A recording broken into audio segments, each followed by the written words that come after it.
Olá, boa tarde. Eu vou tratar em alguns vídeos a questão do auto de infração. Auto de infração é aquele, eu vou falar no termo para a pessoa leiga entender, aquele papelzinho amarelo que o agente de trânsito, quando ele vai autuar a pessoa, que o agente de trânsito não multa, ele autua, ele lavra o auto de infração. Aí ele lavra o auto de infração, ele preenche um formulário, um documento, geralmente amarelo, mas pode ser outra cor. E ele faz aquilo em duas vias. Uma via fica no bloco para ele levar para a autoridade de trânsito e outra via ele entrega para a pessoa. Tem pessoas que não aceitam receber, não querem pegar o auto de infração, outros não querem assinar o auto de infração. Assinar o auto de infração não significa que você concordou com aquela autuação. Assinar o auto de infração não configura aceitação. Eu concordo com a sua autuação, concordo que eu estou errado mesmo, daí que eu vou assinar. Assinar o auto de infração configura tomar ciência.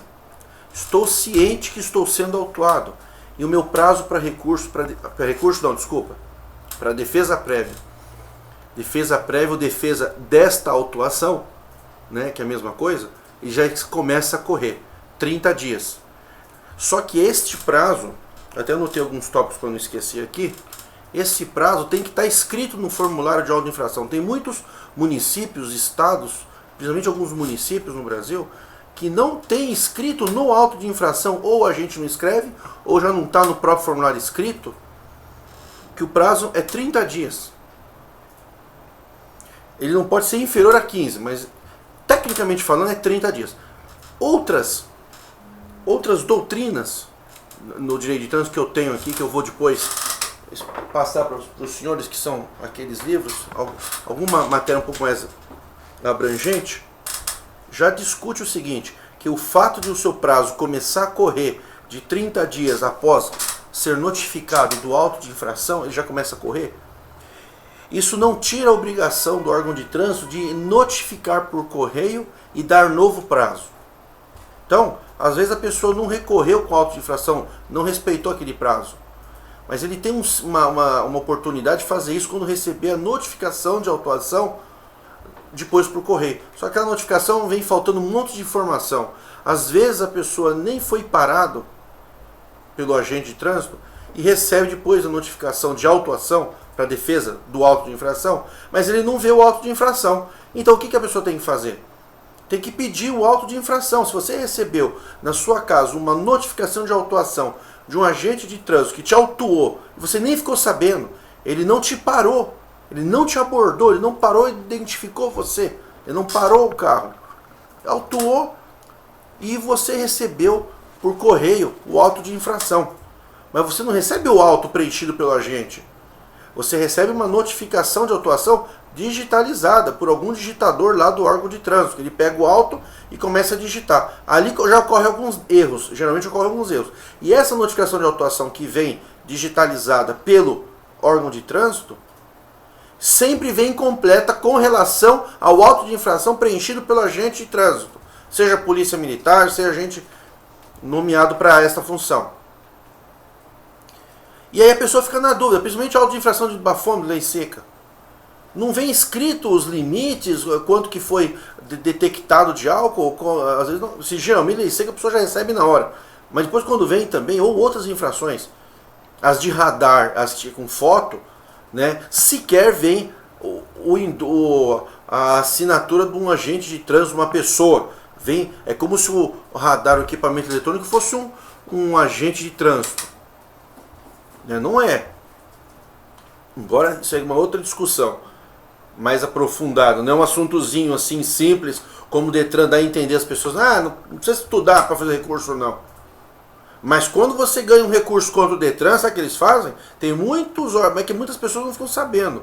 Eu já venci recurso aqui para cliente que o Detran perdeu, ele contratou um advogado para recorrer da decisão que ele perdeu. Aí precisa de advogado. E advogado pago por nós, né? Muito bem. É água no Brasil da Copa, né? Padrão FIFA, não existe padrão FIFA nos autos de infração.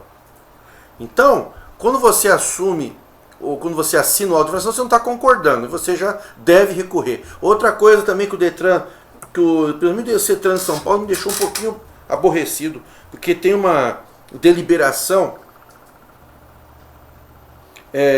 que foi retirada dos preceitos do CETRAN de São Paulo, 1/2004, né? Que diz que o Detran está informando isso no site do CT de São Paulo e outros sites de outros estados de Detran e algumas Ciretrans, está dizendo que não pode discutir o mérito da infração. Não pode discutir o mérito na defesa prévia ou defesa de notificação, discute só erros de preenchimento. Então, voltando, só completando, quando você recebe uma notificação de autuação pelo correio, digitalizada, você tem que ir no órgão de trânsito solicitar a segunda via do auto de infração que foi preenchido pelo agente de trânsito, porque ali contém erros. 80% tem erro técnico. Ah, mas não tem erro. Tem erro sim, senhor. Tem que estudar o direito constitucional. Tem que respeitar o que está no direito administrativo. O agente de trânsito tem que fazer as coisas do jeito que a lei manda. Tem que fazer exatamente como a lei manda. Não pode fazer do jeito que quer. E geralmente os autos de infração estão preenchidos com erro. Erros que às vezes as pessoas nem sabem que é erro. Nem sabem que é erro. Erros de formalidade processual. Porque já fala, não precisa de advogado para recorrer, pode ser qualquer pessoa, faz defesa à mão, né?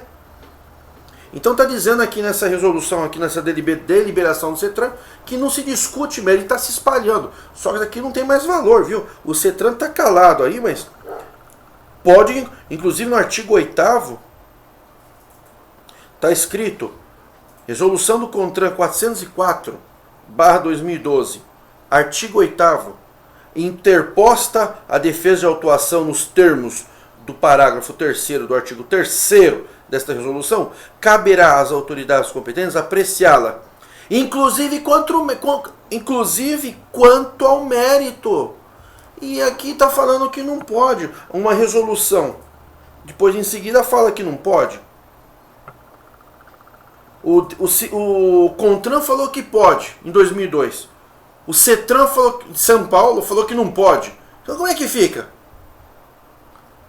Como é que fica? Quem que normatiza as formas como as coisas têm que acontecer? É o CONTRAN, que é o Conselho Nacional de Trânsito, ou o CETRAN, que é um conselho estadual? E a questão infrajurisdicional, infraconstitucional, não precisa também, né? Que se dane. Dá taque indeferido para as pessoas e pessoa que pague a multa e fique calado, não é assim? Não é assim não, senhor. Está prevalecendo aqui a resolução do CONTRAN. Não é uma deliberação do CETRAN, não. Então não precisa de CONTRAN? Bom, então é isso. Se você recebeu o auto de infração, a notificação de defesa prévia, notificação de defesa de autuação, não é aquela multa para pagar. Aquela multa para pagar é notificação de penalidade, já passou a defesa prévia. Se você recebeu a notificação de autuação, peça a segunda via do auto de infração feito pelo agente e veja os erros lá que o agente fez errado. Geralmente tem erro. Se não tiver erro, tudo bem. Se não tem erro, discute já o mérito de imediato, ainda que eles não aceitem. Depois leva para o judiciário futuramente, que você vai ver que os juízes, nós temos bons juízes ainda, viu? Graças a Deus que nem todos os juízes sucumbiram a esse sistema de ditaduras do Detran. O Detran é um órgão de ditadura. Quer que nós provemos aquilo que não tem como se provar. Manda a gente recorrer sem advogado, mas quando a gente ganha deles, eles contratam advogado para recorrer do que nós ganhamos, né? Então tá, essa é a parte 1 do vídeo, tá? O site multiradar.com.br, ricardoadão@gmail.com ou o site direitodetrânsito.com.br. Pode mandar as perguntas. E quando mandar pergunta, já me mande a solução também, que não adianta. Eu não posso fazer recurso do jeito que a pessoa manda eu fazer. Eu tenho que fazer de acordo com a minha consciência de defensor, tá? Um abraço a todos.